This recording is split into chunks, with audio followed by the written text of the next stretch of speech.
Captain Vijayakanth அவர்களின் தவப்புதல்வன் இரட்டையர்கள் போலவே இருவருமே நல்ல ஒரு நண்பர்கள்.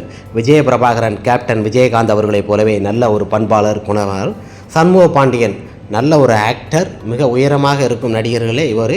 இன்றைய தினம் கும்பா மேளம் என்ற உத்தரப்பிரதேசத்தில் நடைபெற்ற அந்த விழா போலவே மிக சிறப்பாக 12 ஆண்டுகளுக்கு ஒரு முறை இல்லைனா 100 ஆண்டுகளுக்கு ஒரு முறை தலைமுறையாக நடைபெறும். அங்கு இன்று தேசிய முற்போக்கு திராவிட கழகத்தின் தலைவி பிரேமலதா விஜயகாந்த் மற்றும் விஜய பிரபாகரன், சண்முக பாண்டியன், சுதீஷ் இவங்க எல்லாமே கலந்துக்கிட்டாங்க.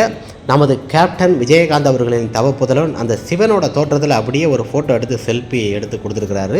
மிக அருமையாக இருக்கிறது. சண்முக பாண்டியன் அவர்கள் கேப்டன் விஜயகாந்த் அவர்கள் எப்படி ஒரு முட்டை கட்டிக்கிட்டு எளிமையாக இருப்பாரோ அதே போலவே சண்முக பாண்டியன் அவரிடமும் அந்த சாயல் தெரிகிறது. மிக அருமையான ஒரு விஷயம் அல்லவா? கேப்டன் விஜயகாந்த் அவர்கிட்ட என்ன ஒரு பண்பு இருக்கோ அப்படியே ஒரு வேலைத்தனமான இதில் நமது சண்முக பாண்டியன் இருப்பது மற்றும் அங்கு உத்தரப்பிரதேசத்தில் இன்று அங்கு கலந்து கொண்ட பல இடங்களில் சென்றதை தன்னோட ஃபோட்டோலாம் அப்டேட் பண்ணியிருக்காங்க. மிகப்பெரிய ஒரு சிறப்பான விஷயம். அங்கு போகிறது நமது கேப்டன் இருந்திருந்தால் மிக நன்றாக இருந்திருக்கும். இருந்தாலும் பிரேமலதா விஜயகாந்த் மற்றும் சண்முக பாண்டியன் கேப்டனின் தவப்புதல்வன் இருவருமே அங்கு சென்றது மிக அற்புதமான ஒரு விஷயம்தான். இந்த ஆண்டு ஒரு சிறப்பாக அமைய வேண்டும். நமது சண்முக பாண்டியன் கேப்டன் விஜயகாந்த் அவர்களின் தவப்புதல்வன் பிரபாகரன் இருவருமே மிக அருமையானவர்கள், இரட்டை கதிர்கள் போல எங்கு சென்றாலும் நல்ல ஒரு நண்பர்கள். இன்றைய தினம் நாம்